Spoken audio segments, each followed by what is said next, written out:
Hello students, आइए हम पढ़ रहे थे भाषा की इकाइयों के बारे में। अब हम भाषा की इकाई में पहली इकाई थी वर्ण। ध्वनि पढ़ लिया हमने।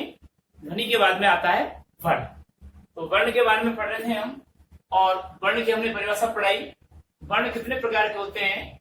वर्ण के भेदों में हमने पहला है स्वर वर्ण। स्वर वर्ण की परिभाषा में देखिए, वे वर्ण जिनका उच्चारण करते समय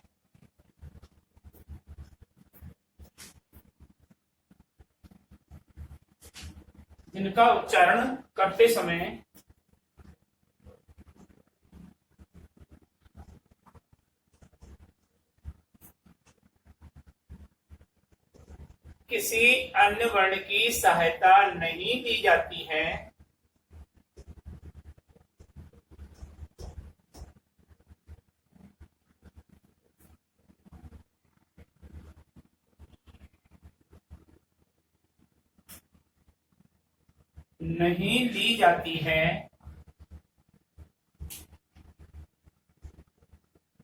वे वर्ण जिनका उच्चारण करते समय किसी अन्य वर्ण की सहायता नहीं ली जाती है, जो पूर्णतः स्वतंत्र होते हैं,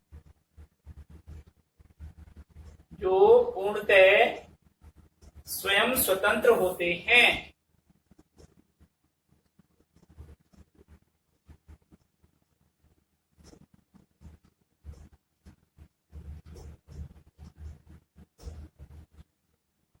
उन्हें स्वर वर्ण कहते हैं।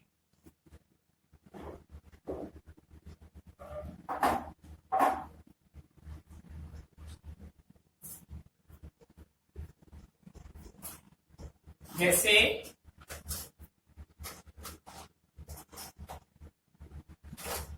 ए, आ, ई, ओ, री, ए, आई, ओ, औ। ये आपके टोटल 11 होते हैं। 11 हमारे स्वर वर्णों की श्रेणी में आते हैं। स्वर वर्ण के भेद।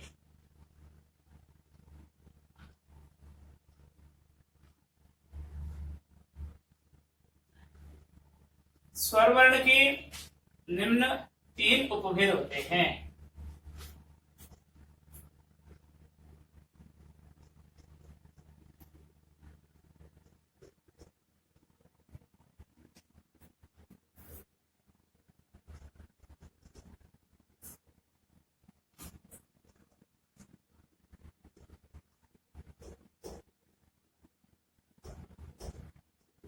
स्वर वर्ण के निम्न 3 उपभेद होते हैं।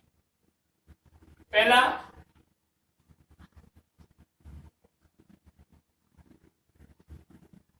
ह्रस्व स्वर वर्ण।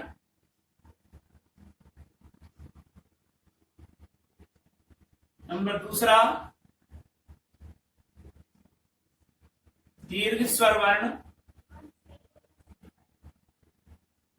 नंबर तीसरा प्लुत स्वर वर्ण।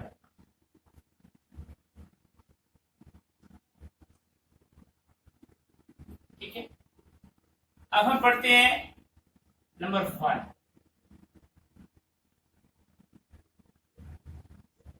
ह्रस्व स्वर वर्ण।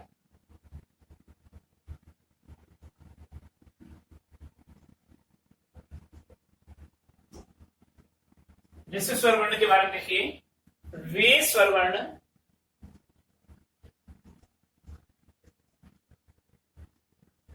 जिनका उच्चारण करते समय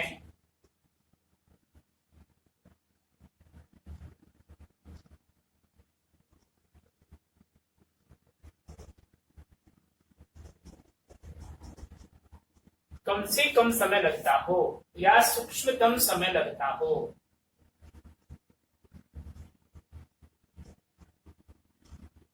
अथवा एक मात्रा का समय लगता हो,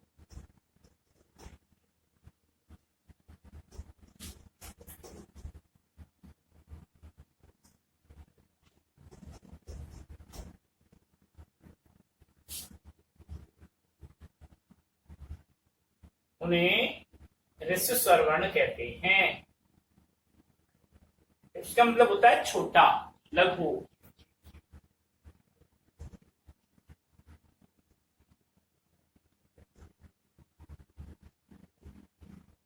कहते हैं। ह्रस्व स्वर वर्ण के बारे में एक बात बता रहे हैं कि ह्रस्व स्वर वर्ण को ही ह्रस्व स्वर वर्ण को ही ह्रस्व स्वर वर्ण को ही क्या कहते हैं? मूल स्वर वर्ण कहा जाता है।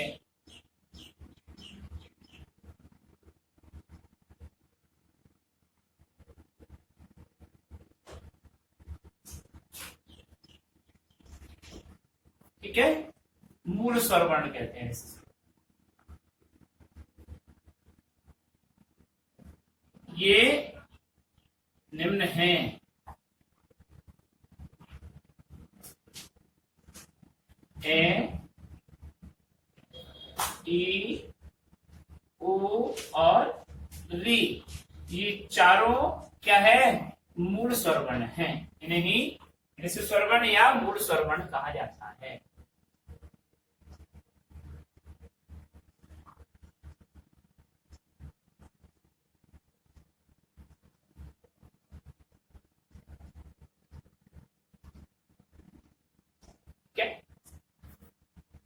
अब आता है ह्रस्व के बाद में दीर्घ स्वर वर्ण नंबर 2।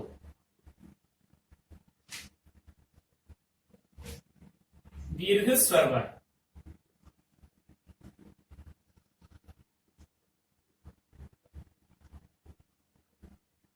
वे स्वर वर्ण जिनका उच्चारण करते समय ह्रस्व स्वर वर्ण का 2 गुना समय लगता है।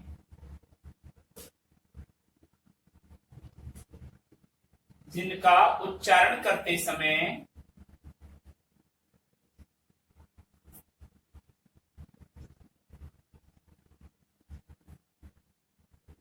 ह्रस्व स्वर वर्ण का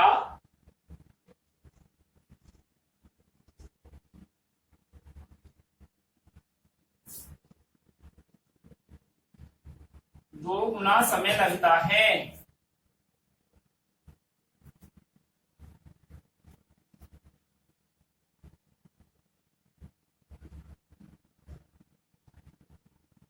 या 2 मात्राओं का समय लगता है।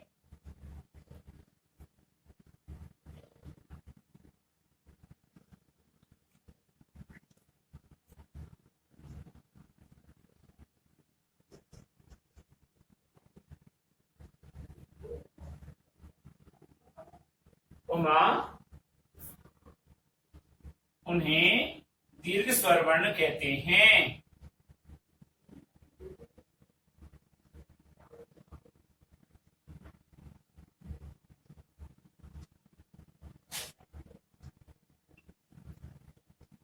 अब देखिए कौन कौन से हैं दीर्घ स्वर वर्ण। दीर्घ स्वर वर्ण के बारे में एक बात विशेष है, दीर्घ स्वर वर्ण को संयुक्त स्वर वर्ण भी कहा जाता है। दीर्घ स्वर वर्ण को संयुक्त स्वर वर्ण भी कहा जाता है।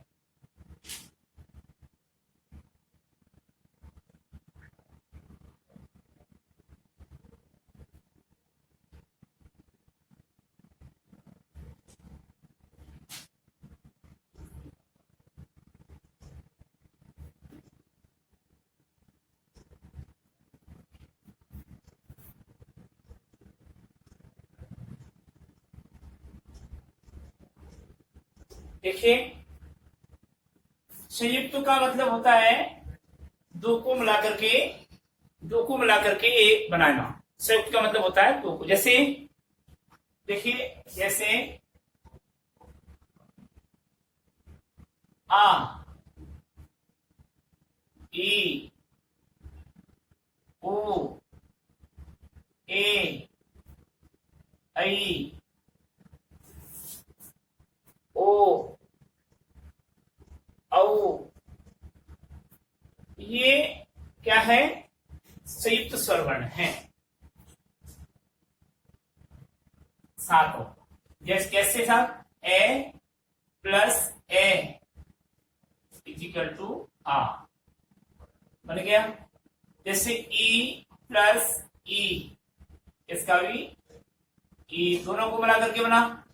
जैसे ऊ प्लस ऊ, इसको भी दोनों को मिला करके बना ऊ।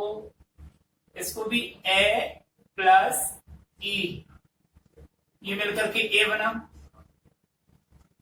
ठीक है। और ए प्लस ए, ये मिलकर के आई बना। ऐसे ओ ए प्लस ऊ, ये मिलकर के ओ बना। और ए प्लस ओ प्लस ओ, ये मिलकर के औ बना, ठीक है। तो ये सब संयुक्त तो हुए कि नहीं हुए, यानी कि एक वर्ण और ये एक वर्ण, दो वर्णों को मिलकर के ये वर्ण, इसकी रचना हुई दीर्घ स्वर वर्ण। तो ये सब दीर्घ स्वर वर्ण के अंतर्गत आते हैं और ये संयुक्त स्वर वर्ण कहलाते हैं, ठीक है। अब पढ़ते हैं प्लुत स्वर वर्ण। नंबर तीसरा, प्लुत स्वर वर्ण।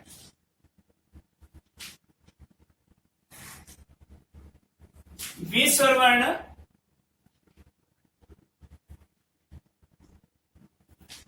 जिनका उच्चारण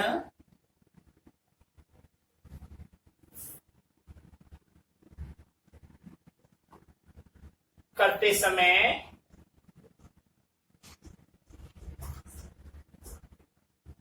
ह्रस्व स्वर वर्ण का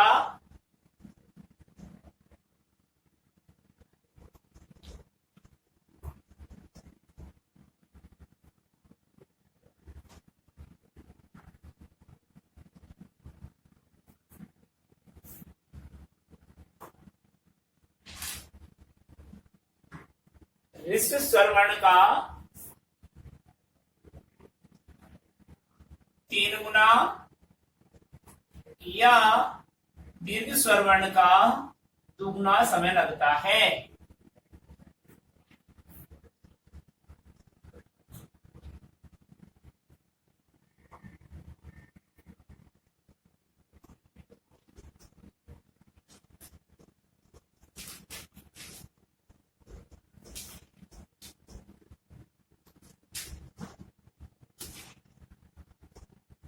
समय लगता है, उन्हें प्लुत स्वर वर्ण कहा जाता है।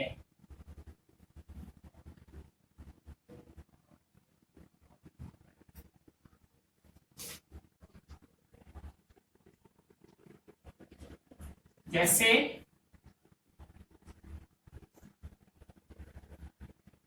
आ, ई, ओ इत्यादि, ठीक है जी। ये प्लुत स्वर वर्ण का भेद हुआ। अब आता है हमारा व्यंजन वर्ण।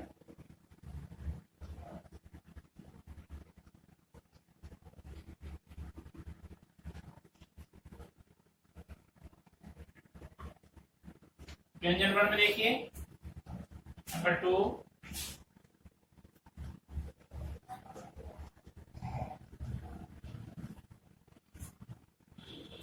व्यंजन वर्ण।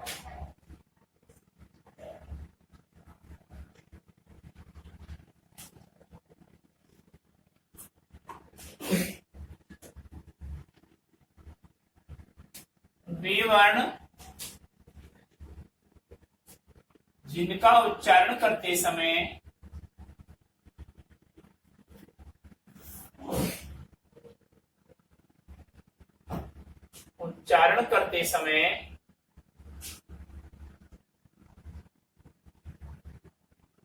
स्वर वर्णों की सहायता ली जाती है। स्वर वर्णों की सहायता ली जाती है।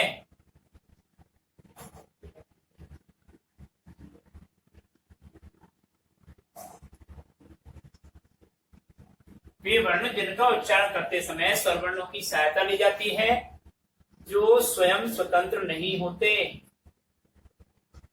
जो स्वयं स्वतंत्र नहीं होते, उन्हें व्यंजन वर्ण कहते हैं।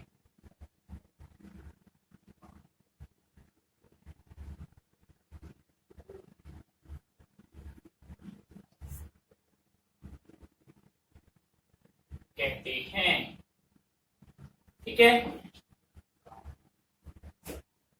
जैसे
देखिए कै खे गे घे चे छे जे छे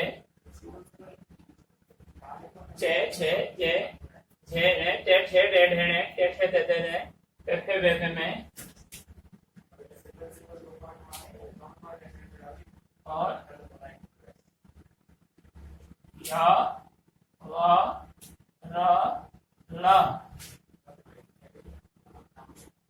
इसको हम क्रम से देखेंगे तो या रा ला वा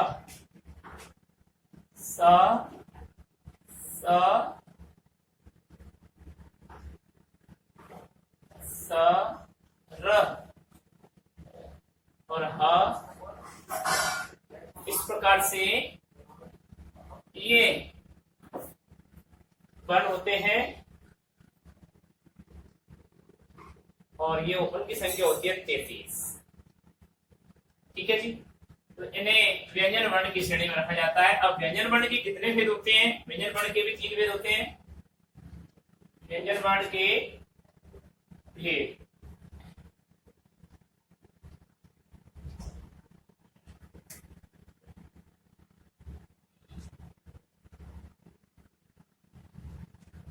व्यंजन वर्ण के निम्न 3 भेद हैं। नंबर 1,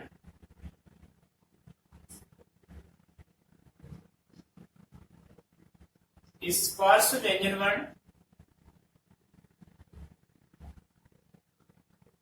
नंबर 2, अंतःस्थ व्यंजन वर्ण।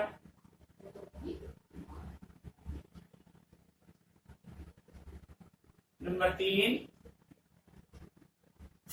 उष्म व्यंजन वर्ण।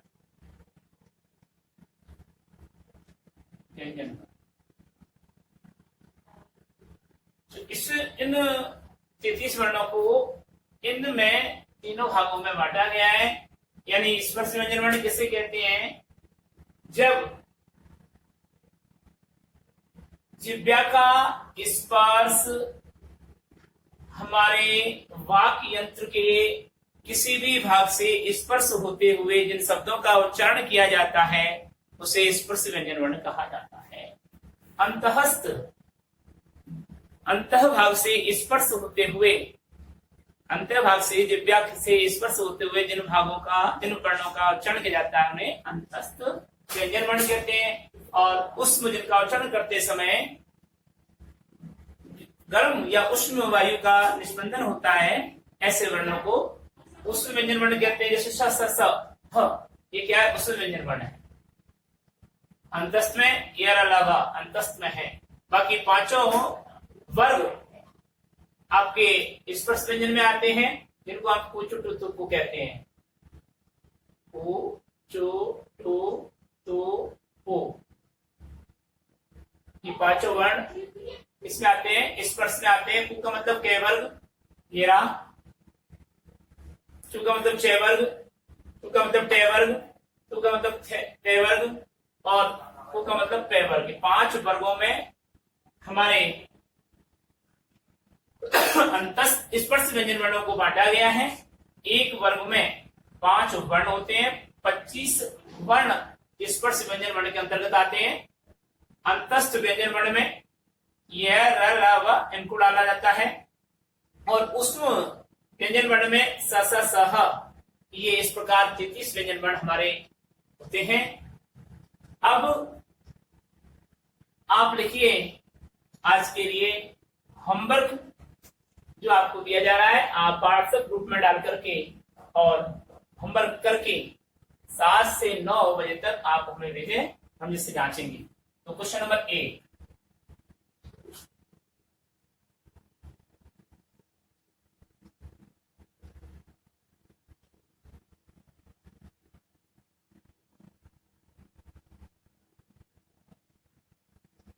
क्वेश्चन नंबर 1 लिखेंगे, वर्ण किसे कहते हैं?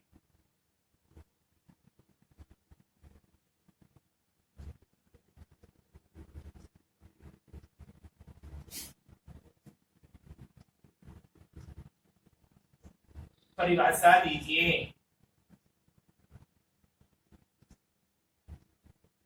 क्वेश्चन नंबर 2,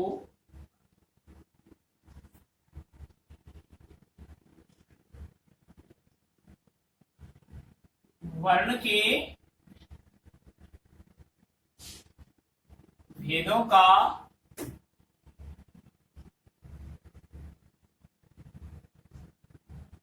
नाम उल्लेख करते हुए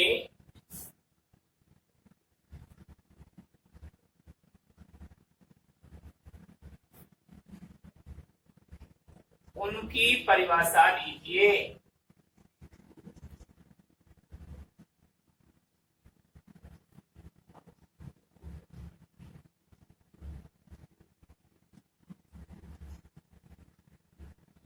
और क्वेश्चन नंबर 3,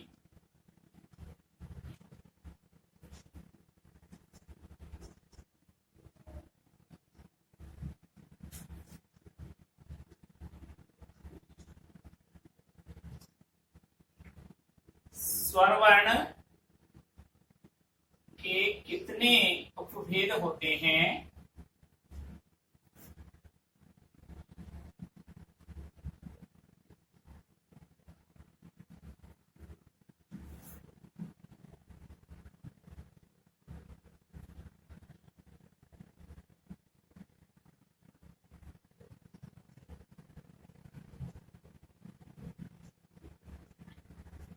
एवं विश्व स्वर वर्ण को परिभाषित कीजिए।